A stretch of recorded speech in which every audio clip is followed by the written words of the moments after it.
All right, so let's just start pretty much with the basics. So tell me a little bit about yourself. Tell me your name, your age, where you're from. Okay. My name is Xeyah Martin. I am 22. I am from South Philadelphia.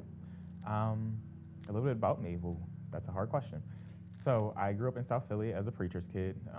I spent my entire life in the church. I still do to this very day. Can't run from it. Um, on my mother's side, my grandfather was incarcerated for a bulk of my life, from the age of 5 until the age of 14, and then again from 16 until 21. So essentially, he missed out on a big portion of my life. But now he has, luckily and blessedly, he has been released from prison after a lot of hope and strength. And now he's on a path that is just taking him places. I personally grew up with everything I wanted. My parents worked extremely hard. Both of my parents were entrepreneurs. My father owns a trucking company, and my mother owns an event planning company. And so they took very good care of us, and they definitely instilled that entrepreneurial spirit in me. I attended Philadelphia Electrical and Technology Charter High School, and that kind of propelled me in two places. One, to become my own boss, essentially, and two, to enter into the world of politics, because a lot of the heavy hitters of politics were affiliated with the school in some way, shape, or form, or at least local politics. Um, Philadelphia E&T, they had a co-op program which allowed the seniors to essentially take half of the day and work, and the other half of the day to come to school.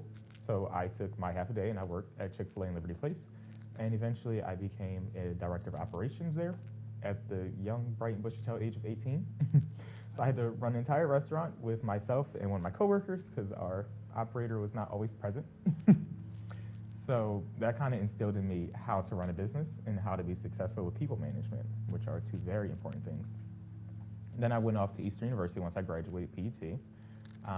At Eastern, I always told myself, I'm not going to do student government, I'm not going to do anything. I'm just going to work at Chick-fil-A and be it, and blah, blah, blah, and just be done.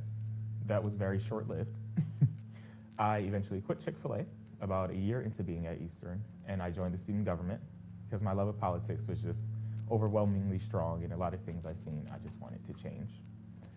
Once I joined the SGA, I started several clubs, one of which is One Generation Ministries, and that turned from a club into an actual nonprofit. So what we do is we feed the homeless in Center City, Philadelphia, and we also plan worship nights at college campuses. So we do kind of like a dual function there. Outside of that, I became the president of the student government, and I hired a bunch of staff, which we have never done before in history, which I thought was kind of crazy to just do everything ourselves. And then I started some food pantries, and the food pantries gained state attention, and so we had congressional leaders come and some local leaders come just to check it out and even build policies around it.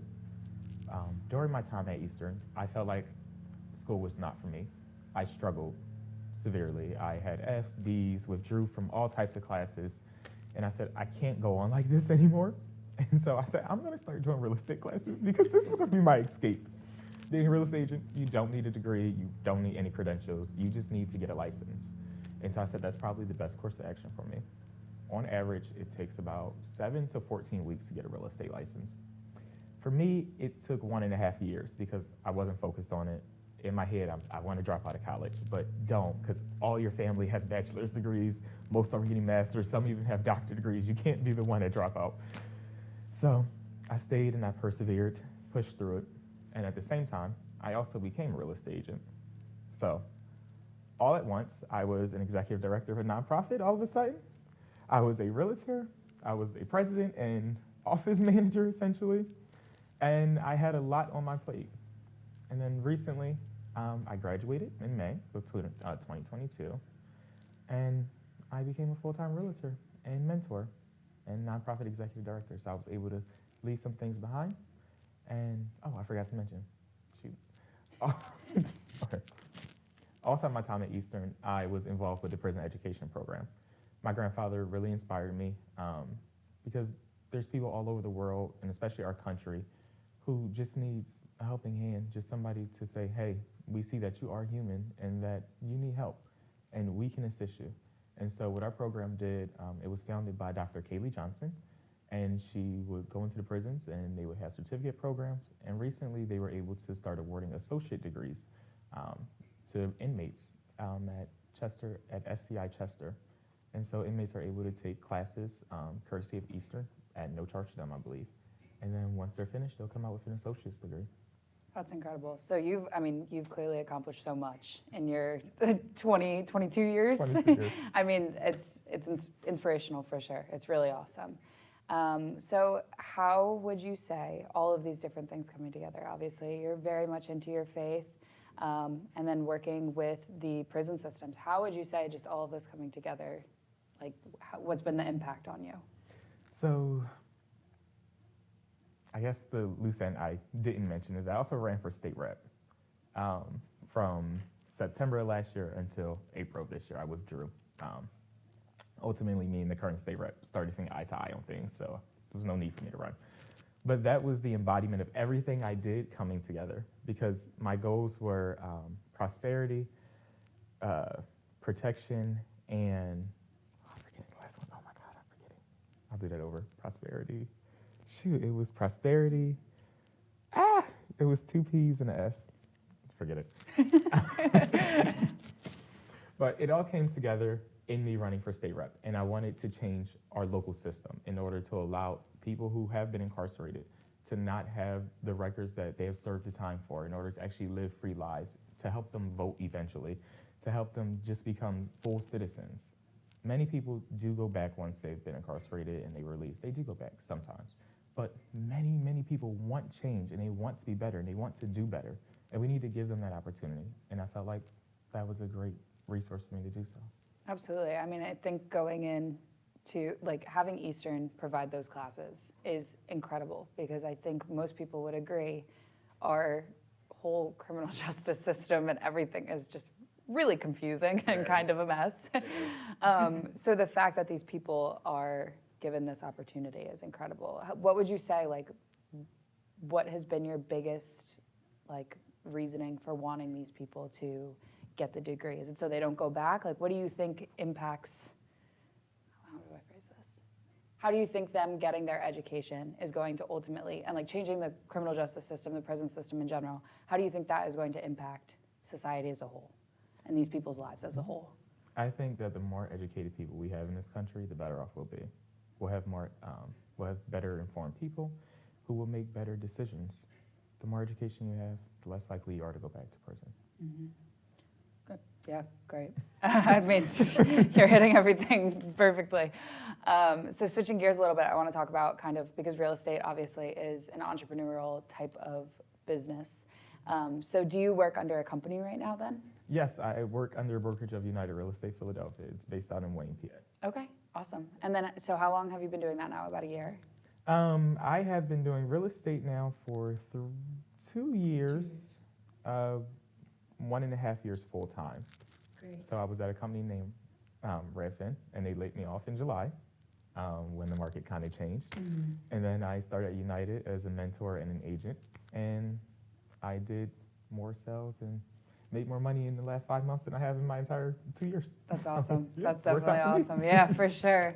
So what would you say to people that are wanting to become an entrepreneur, or even for these people that are in prison? I mean, it's so hard. We've seen this now working on this whole project. There's really not many routes that you can go.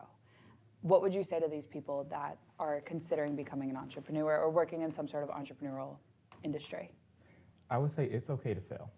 Many entrepreneurs have 3 fails before they have a success.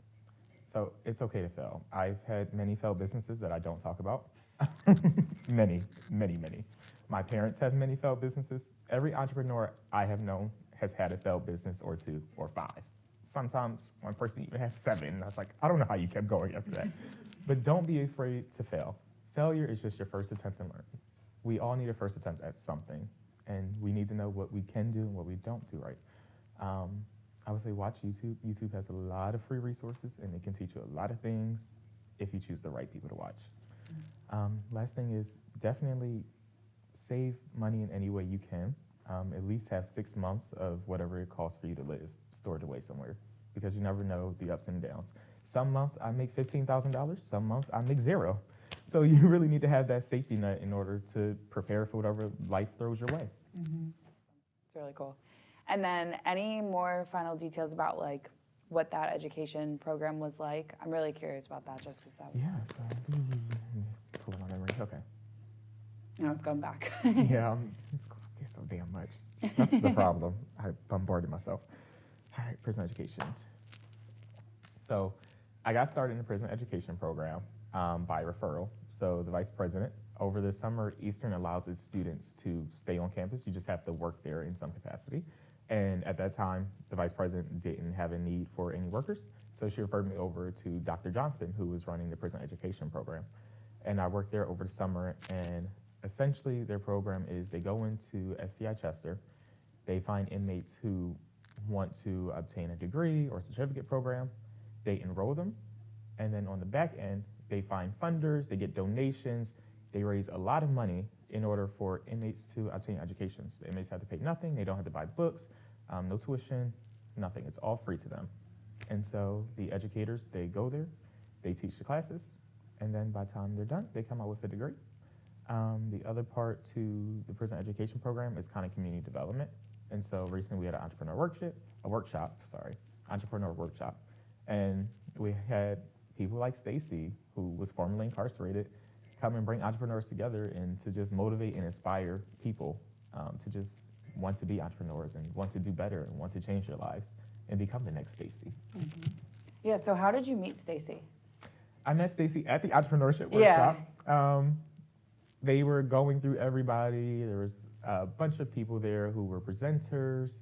And then finally, Dr. Johnson said, well, let's see who's in the room. I brought 3 of my realtor friends. And I'm thinking I'm just going to hide in the background, like just be there. I'm thinking it's going to be like a lot of people. We had a roundtable discussion. And she was like, let's start with you. And I said, oh, Jesus, me? I'm like, I look crazy today and everything. I just came from a long day of tours and work. So I'm like, all right, I'm Xeyah. I'm a realtor. And then my friends were like, that's not all you do, blah, blah, blah. And I was like, fine. And I went into long detail about what I did. And I'm like, all right, on to the next, because I'm tired of talking about myself. And then afterwards, Stacy came up to me and he was like, hey, I want your number, we can connect. I want you to help me with some things. And I told him like, hey, anything you have going on, I would love to help. I used to plan events at Eastern, so I would definitely love to be involved. Yeah, what a great network thing for both of you. I mean, he has this incredible nonprofit, and the ideas that he has are just awesome. So for the 2 of you to be able to connect with everything you've accomplished, I think would be great for Free Minds and also for like you both as individuals. So, all right, so the final question that we wanted to ask was, yeah, just any final thoughts on either the prison system or, I mean, the importance of education or being an entrepreneur. I'll try to do all 3. All right. All right, so the best advice I ever got was to just do it. I was afraid to post on social media. I wanted to be a content creator like everybody else, but I was so afraid to post on social media. And then one day a sermon came across, I forgot what I was doing, but it just like came across my timeline. And I want to say it was a pastor from All Nations Worship Assembly. And he basically said, don't be afraid, just do it. If it's that post that you're afraid of posting, just post it. If it's that business you're afraid of launching, just do it. And he said, be like Nike, just do it. And I posted my first Christian reel, and that got around 250,000 views. And it blew up my social media channel, and I got really annoyed by Instagram that I deleted the whole app. And then that just launched me into the creator space, and it kind of taught me to never be afraid to just do something you're thinking about doing. It may be scary, it may be time consuming, it may be worrisome, but just do it.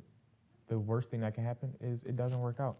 But if you don't try, you'll never know if it will. Now, the other thing about, what was the other question? The prison system in general. And Oh, wow. Okay. Our prison system is essentially forced slavery. It needs to change. Will it change? Not until we have people who are willing to actually do the work. And the biggest part is finding people who are willing to do work. Many people think of inmates as the bottom of the barrel, people who've done something super wrong and they don't deserve to be full-fledged citizens of America. And then we just turn them into paid laborers who are paid pennies a day to do sometimes hard tasks. So it needs to change for the better, but we need people who are willing to do the work. I think bringing education into it is such a great place to start, It sure is. truthfully. I mean, and a million other things, but I think education alone would be a really great place to start. Prison should be about rehabilitation in every way, shape, and form. Mentally, physically, spiritually, academically, it should be about reform Yeah. and rehabilitation. I completely agree. Well, thank you so much for coming today. It's absolutely my pleasure. Thank you. Good.